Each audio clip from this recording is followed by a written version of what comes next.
So I'm going to show you briefly how does it look like. So if you click on it, it's going to open, and the bot, this is what looks like for the student. Excellent. I mean, you can type and you can go on and you can go on, and this conversation can go or forever if somebody wants. As educators, we ask for student feedback all the time. But if I'm honest, I often felt that the usual feedback system do not always give me what I really need. Most institutional surveys are useful, but they often reduce the student experience into numbers, a rating, a percentage, a score. Now, while all those numbers do matter, they rarely tell me what actually happened in the student's learning journey. On the other hand, when we ask students to write reflections, the response is not always deep. Sometimes it becomes descriptive, sometimes it becomes too polite. Sometimes the students simply write what they think the teachers wants to hear. But reflections, when done properly, is one of the most powerful tools in higher education. It helps the students move beyond simply saying what they did and pushes them to think about why they did it, what changed in their understanding, what challenged them, and what and how they might act differently the next time. The problem is that meaningful reflection needs questioning, it needs probing, it needs follow-up. And for a teacher, doing that individually with every single student after every major assignment is almost impossible. And this is where I found Riffbot.ai extremely useful.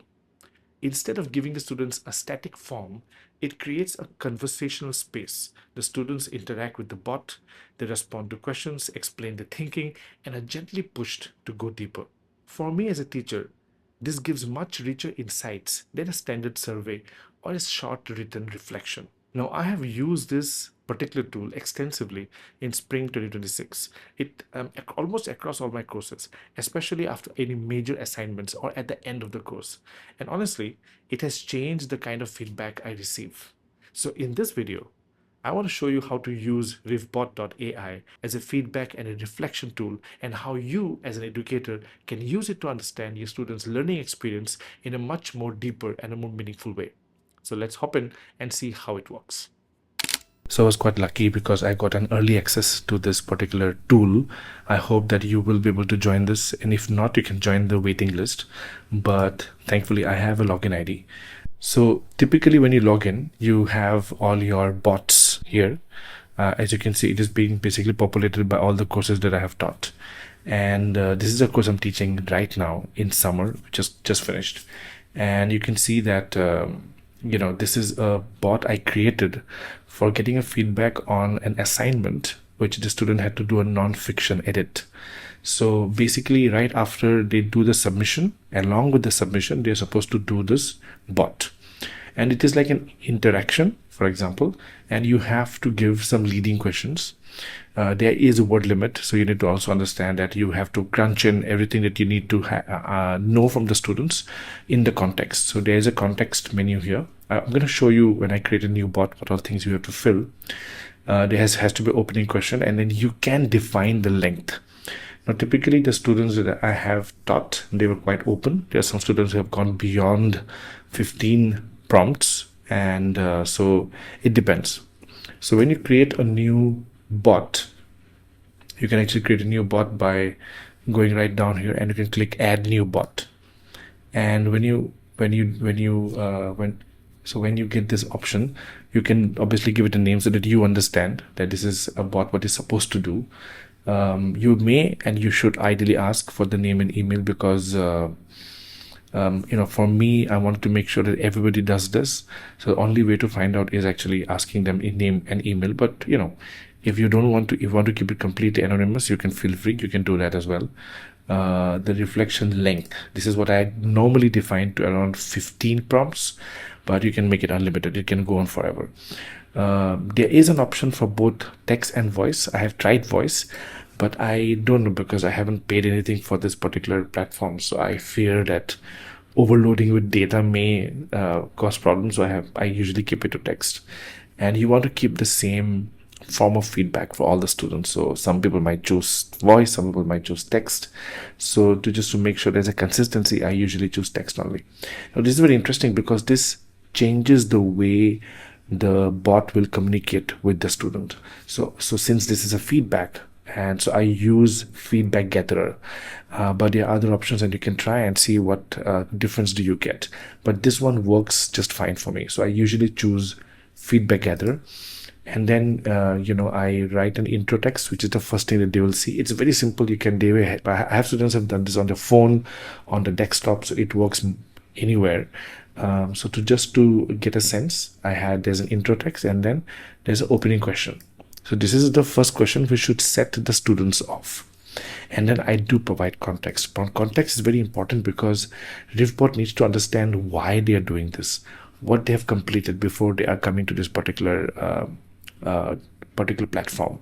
So as you have seen from my recent course in summer, this is basically the context, as you can read from yourself. Basically, they tried a different kind of editing format. So they did like a fiction edit before, and now they're doing a non-fiction. So I wanted to know what that experience has been.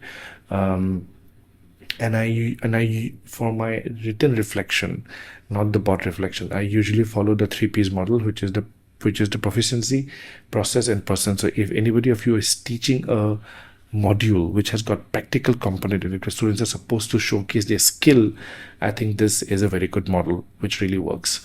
So yeah, that's about it. And once it is done, you will get to see that how people have actually filled the chat. That will come right here, and you can click on the activity logs, and here you will get for each student what they have written, basically. So very, very helpful. Very helpful. As you can see, certain people have gone beyond 1000 words. So you can download it as an Excel sheet. You can download it as a PDF as well. And the best part is that it will actually generate a summary report, which you can email it, which will send it to your email. And this is quite handy because the moment I finish a bot, I immediately click on this, and within 5 minutes, an email comes to your email ID, and you can then download it and you can check it.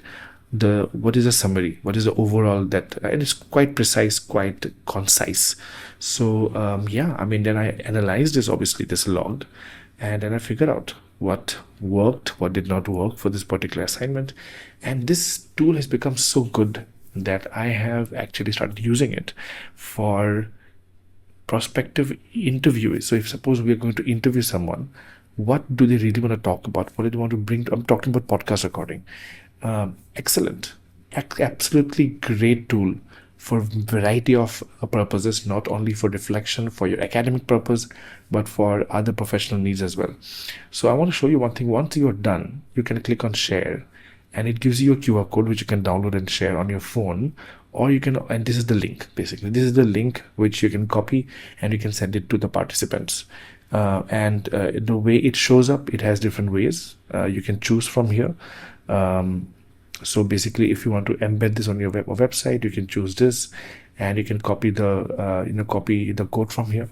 So I'm going to show you briefly how does it look like. So if you click on it, it's going to open, and the bot, this is what looks like for the student.